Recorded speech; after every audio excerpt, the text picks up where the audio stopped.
একজনের নাম হচ্ছে উবাই ইবনে খালিদ, দুইজন পরম বন্ধু ছিল। এবং ওটা সে মক্কার বড় ব্যবসায়ী ছিল, ব্যবসা করে লাভবান হয়েছে। মক্কার সবচেয়ে ধনী ধনী মানুষদেরকে সম্ভ্রান্ত পরিবারে তারা তাদেরকে দাওয়াত করেছে। চিন্তা করলো যে সবচেয়ে ভালো মানুষকে সরকার জমিনের মধ্যে তাকে দাওয়াত দিল। চিন্তা করে দেখে আমরা নবীর চাইতে ভালো মানুষ সম্ভ্রান্ত পরিবারে আর কেউ নাই। নবীকেও দাওয়াত বসে, সবাইকে দাওয়াত করার পর সবাই খাইতে বসে, নবীজি খায় না। কেন? সে আমাকে মহাব্বত করে ভালোবেসে দাওয়াত দিছে, কিন্তু মহাব্বত আর ভালোবাসা থাকলে পরে একজন আরেকজনকে মহাব্বত আর ভালোবাসলে কিছু না কিছু তার উপকার পৌঁছাইতে হয়, উপকার করতে হয়।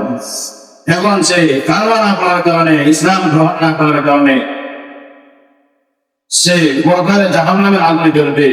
এটা আমি নবী ভাই অভ্যাস করতে পারি না। এখন যদি তাকে কালেমা দাওয়াত দেয়, সে যদি কালেমা দাওয়াত ব্যবহার করে, তাহলে সে দুনিয়াতেও লাভবান হবে, আখিরাতেও লাভবান হবে। তাহলে আমি তার উপকার পৌঁছাইতে পারলাম, উপকার করতে পারলাম। নবীকে জিজ্ঞেস করলো, আপনি খাওয়া দাওয়া করেন না কেন? বলে, আমি খাবো না, আমি তোমাকে মহাব্বত করে ভালোবাসি, তুমি মহাব্বত করে ভালোবাসে আমাকে দাওয়াত দিয়েছো। তুমি যদি কালেমা করো, মুসলমান ভালো, তাহলে তোমার বাড়িতে দাওয়াত ওইগুলো আছে। নবীর দাওয়াতে নবী বলার সাথে সাথে সে বললো, ঠিক আছে, আমি কালেমা সালাম বলে মুসলমান হয়ে গেল। যখন সে মুসলমান হয়ে গেল, সাথে সাথে সংবাদটা ছড়ায় গেছে।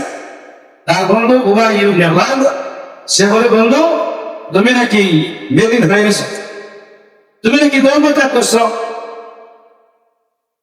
আমাদের ধর্ম ছাড়া তুমি নাকি মোহাম্মদের ধর্ম গ্রহণ করছো, ইসলাম ধর্ম গ্রহণ করছো। তোমার সাথে বন্ধুত্ব কাটা, তোমার সাথে আর আমাদের কোনো লেনদেন নাই, তোমাকে বেতন করলাম, তোমার সাথে আমার কোনো সম্পর্ক নাই। যে বন্ধু একজন আরেকজনকে ছাড়া থাকতে পারে না,